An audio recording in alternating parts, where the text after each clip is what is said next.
some point about 5 years, I've learned how to slow down and, like I said, tap more into what I'm passionate about, what moves me, you know, what gives me that excitement each day. You know what I mean? Because that to me is living.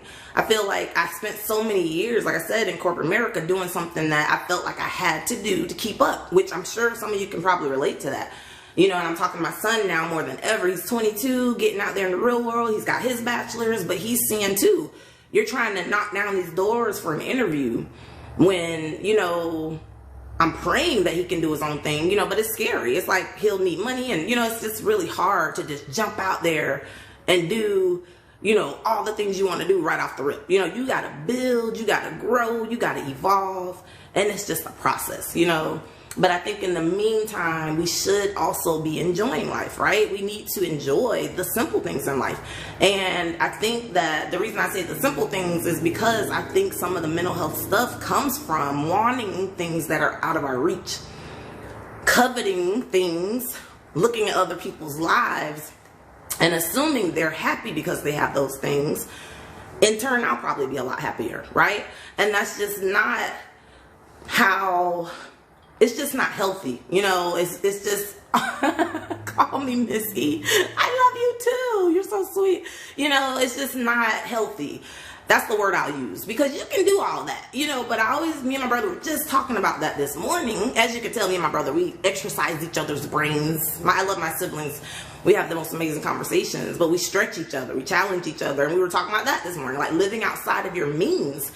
Once you start doing that, life is hard, you know, and then you got to ask why you're doing that. You know, am I trying to keep up with this group of people that I hang out with and impress them?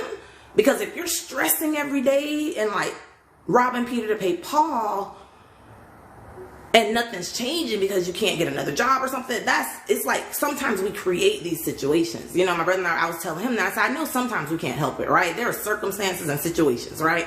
But we were just talking about the economy right now, the cost of living, the cost of groceries. It is hard for everyone, you know, and I think at the end of the day, that's why I create this space where we can talk about it.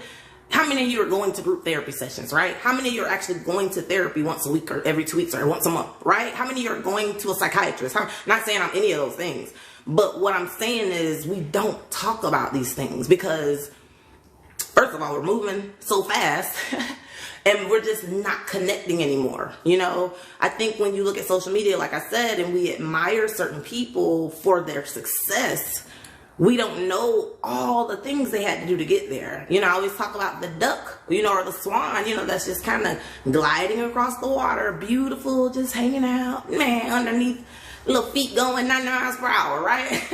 I feel like that's how a lot of us are, just trying to stay afloat, but we look, you know, but people don't know what we go through, right?